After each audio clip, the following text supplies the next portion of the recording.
I got so much motherfucking design on right now. Break it down, bring it back, make it clap. I got 3 old thoughts, new block, where that thing. Bitches on my line, and you know. Assalamualaikum warahmatullahi wabarakatuh. Perkenalkan, nama saya Rizkan Fernando. Saya Winda Maizora. Dan saya Salsabila Fajrah.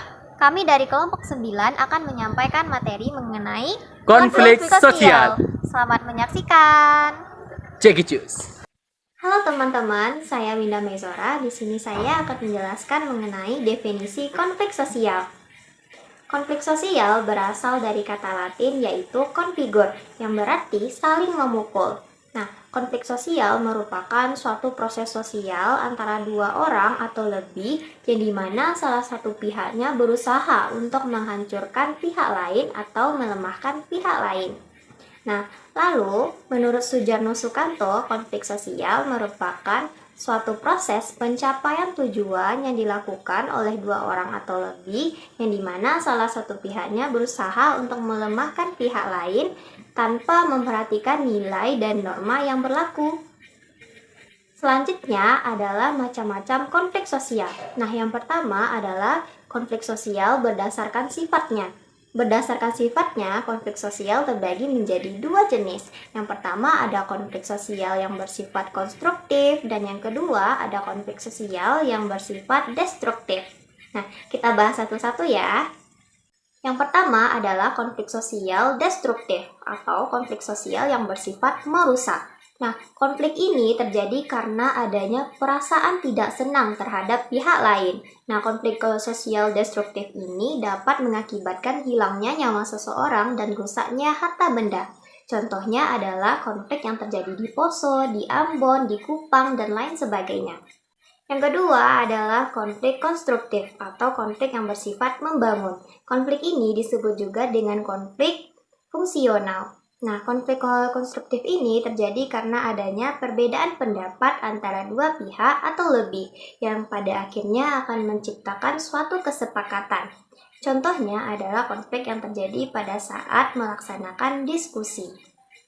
Yang kedua adalah konflik berdasarkan posisi yang berkonflik. Konflik ini terbagi menjadi 3 jenis, yaitu ada konflik vertikal, konflik horizontal, dan konflik diagonal. Nah, konflik vertikal merupakan suatu konflik yang terjadi antar komponen masyarakat di dalam satu struktur. Contohnya adalah konflik yang terjadi antara manajer dengan karyawan di dalam suatu perusahaan. Nah, yang kedua adalah konflik horizontal. Konflik horizontal ini terjadi antara individu atau kelompok yang memiliki kedudukan relatif sama. Contohnya adalah konflik yang terjadi antar pedagang. Nah, yang ketiga adalah konflik diagonal. Konflik diagonal ini terjadi karena adanya ketidakadilan alokasi sumber daya. Contohnya adalah konflik yang terjadi di Aceh. Yang ketiga adalah konflik berdasarkan sifat pelaku yang berkonflik. Konflik ini terbagi menjadi 2 jenis. Yang pertama ada konflik terbuka dan yang kedua ada konflik tertutup. Nah, konflik terbuka merupakan konflik yang diketahui oleh semua pihak. Contohnya adalah konflik yang terjadi antar pemuda karena perebutan lahan parkir. Nah, lalu konflik tertutup. Konflik tertutup ini merupakan suatu konflik yang hanya diketahui oleh pihak-pihak yang berkonflik. Contohnya adalah konflik yang terjadi di dalam keluarga. Selanjutnya adalah hubungan antara konflik dan hukum. Antara konflik dan hukum memiliki hubungan yang timbal balik. Suatu konflik terjadi karena adanya pelanggaran terhadap hukum yang berlaku. Sebaliknya, hukum merupakan sarana yang akan menyelesaikan konflik. Nah, dengan adanya hukum ini diupayakan dapat menciptakan perdamaian antara pihak-pihak yang berkonflik dengan melaksanakan semua kesepakatan yang telah disepakati. Nah, bagi yang melanggar akan diberikan sanksi. Jangan sampai di antara kita terjadi konflik ya teman-teman. Terima kasih. Halo semua, baiklah di sini saya akan memaparkan apa itu faktor-faktor dari konflik sosial. Pertama yaitu faktor positif. Adapun faktor positif yang terjadi akibat konflik sosial pertama itu yaitu bertambahnya solidaritas karena dalam perkonflikan antar kelompok, maka suatu kelompok itu akan mempererat solidaritasnya. Karena biasanya dalam hal biasa itu solidaritas itu sulit untuk meningkat. Dan karena adanya konflik ini, maka semua orang mulai satu berkumpul dan bersatu agar mempererat solidaritas. Nah, yang kedua yaitu seorang yang pasif akan menjadi aktif, karena suatu konflik itu pasti harus memikirkan jalan keluarnya. Maka yang orang pasif ini yang dahulunya itu diam, tidak ngapa-ngapain, akan ikut juga berpikir dan menolong agar gimana konflik ini akan selesai. Nah, adapun dampak negatif dari konflik sosial adalah yang pertama itu perpecahan kelompok. Karena jika konfliknya tidak selesai, maka antar kelompok, antar pemimpin akan saling bertentangan dan membuat itu semua kacau dan terjadinya perpecahan kelompok. Yang kedua, perubahan sifat. Yang dahulunya tenang, baik, dan sabar akan menjadi agresif karena permasalahan itu tidak usai dan dia akan stres dan akan mengamuk, istilahnya ya teman-teman. Dan yang terakhir yaitu hilangnya nilai-nilai sosial, karena konflik sosial dan nilai norma sosial itu saling bersambung. Jika konflik tidak usai, maka nilai-nilai norma itu akan hilang. Nilai-nilai kesatuan itu akan hilang karena tidak ada penyelesaian dari konflik tersebut. Dari orang yang dulunya saling ramah menjadi bermusuhan karena hilangnya norma-norma dan nilai-nilai sosial. Baiklah, segitulah dari saya penjelasan dari faktor-faktor konflik sosial. Sekian dari saya. Terima kasih. Oke teman-teman, saya akan meneruskan materi yang telah dijelaskan oleh saudari tadi, yakni mengenai beberapa hal yang menjadi penyebab terjadinya konflik sosial di dalam kehidupan masyarakat. Yang mana kehidupan masyarakat ini tak luput dari yang namanya dari nilai dan juga norma-norma yang berlaku.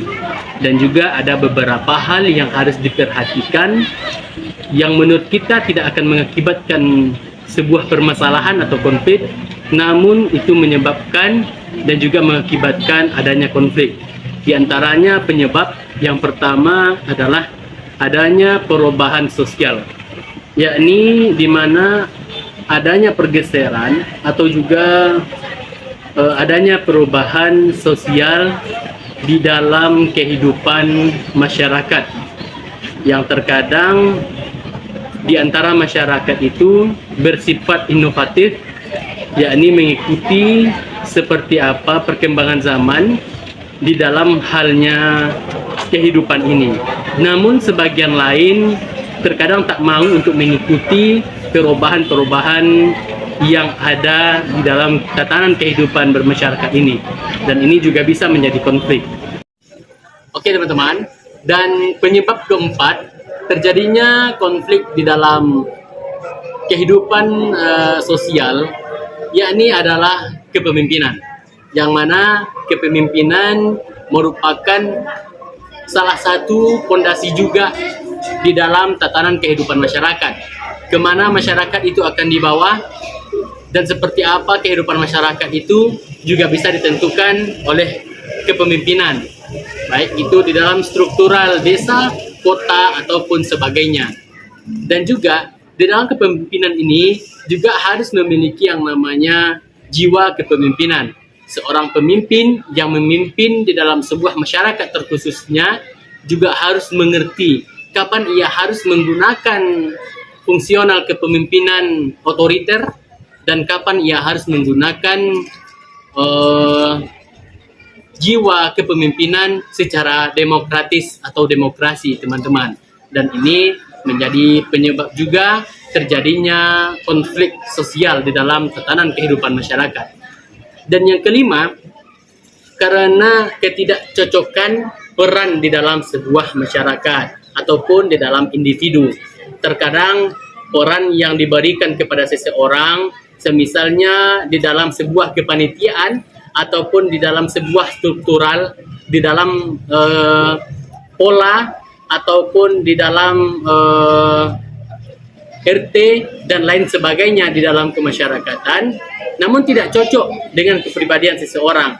Dan ini juga menjadi fondasi dan juga menjadi landasan terjadinya, kemungkinan besar terjadinya sebuah konflik di dalam masyarakat, karena orang yang diambil tidak sesuai dengan kebiasaan dan juga keahlian kepribadian dari seseorang tersebut, yang mengakibatkan tidak maksimalnya dalam menjalankan peran. Salah satu penyebab juga yang bisa mengakibatkan akhir daripadanya adalah konflik, diakibatkan karena kurangnya komunikasi di dalam menyelesaikan suatu permasalahan yang terjadi di dalam masyarakat itu sendiri, yang sering kita kenal dengan miscommunication.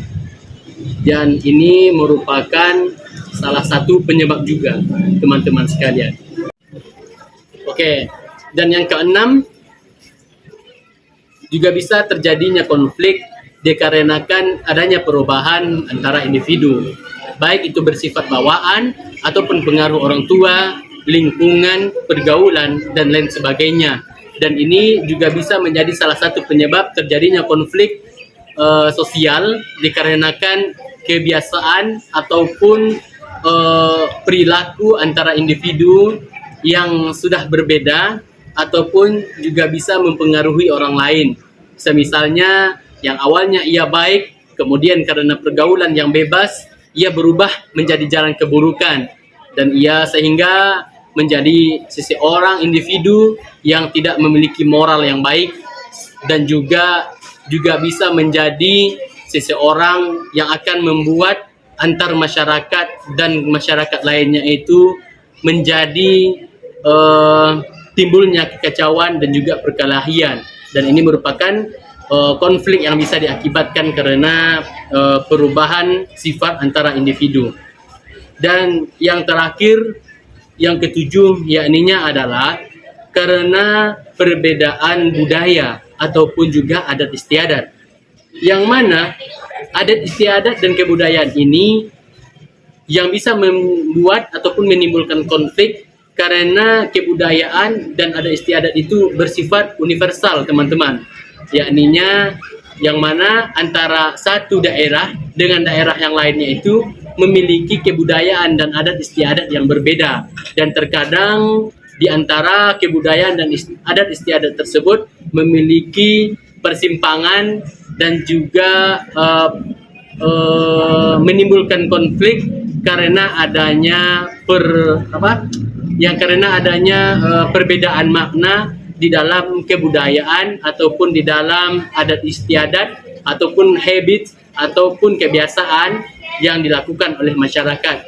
Seperti semisalnya Balimau, yang mana diartikan sebagai sebuah kebudayaan dan juga kebiasaan salah satu daerah di Minangkabau, namun itu bukan menjadi kebiasaan di daerah yang lainnya, sehingga orang bisa menganggap ataupun masyarakat yang lain bisa menganggap apa yang dilakukan, Balimau yang dilakukan oleh masyarakat tersebut merupakan satu hal yang menyimpang, sehingga timbullah konflik. Dan inilah 7 perkara ataupun 7 penyebab terjadinya sebuah konflik.